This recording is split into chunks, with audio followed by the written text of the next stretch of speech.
Olá, tudo bem? Hoje nós vamos falar sobre a teoria do desvio produtivo do consumidor.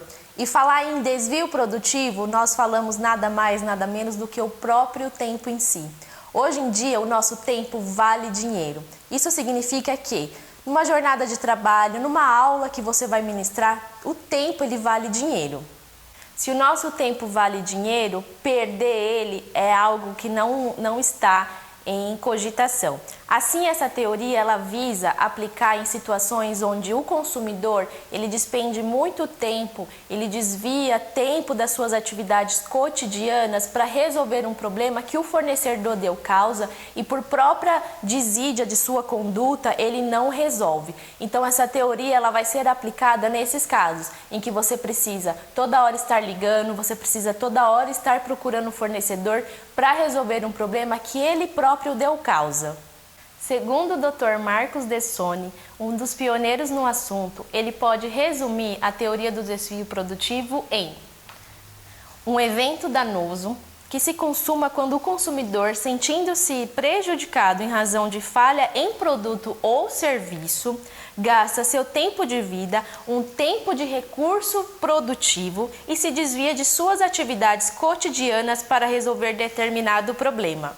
Doutora, essa teoria ela é muito bonita, mas como ela é aplicada na prática? Para que serve essa teoria no dia a dia do consumidor? Bom, essa teoria nós usamos para justificar o pedido de danos morais. Tendo em vista que o tempo ele é um recurso muito precioso para todos nós, a partir do momento que você desvia esse tempo para resolver um problema que você não deu causa, isso gera um abalo de ordem moral. O dano moral, existe uma diversa gama, diversas especificidades de cada dano moral que a gente vai pedir em determinados casos. Segundo o jurista Carlos Alberto Bittar, existem 3 tipos de dano moral. São eles o patrimonial, o pessoal e os morais. Os patrimoniais é aquele prejuízo que você vai ter diretamente no seu patrimônio que vai te lesar aí um abalo psicológico, tá? Os pessoais são os danos relativos ao próprio ente em si, como sua liberdade, a sua imagem, a sua intimidade. Então, toda vez que você sofreu uma lesão nessa esfera, seja de liberdade, intimidade, você sofre um abalo moral. E o próprio dano moral, que é quando você é prejudicado em questões de atributos valorativos, como a honra, a sua reputação.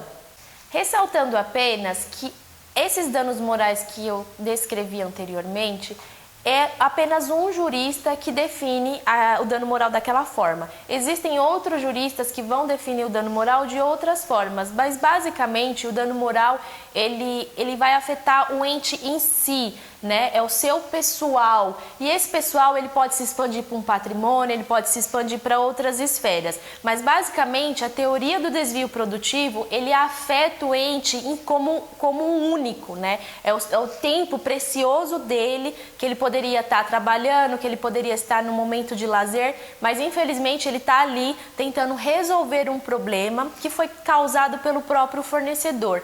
Isso justifica o dano moral e é por isso que nós usamos essa teoria.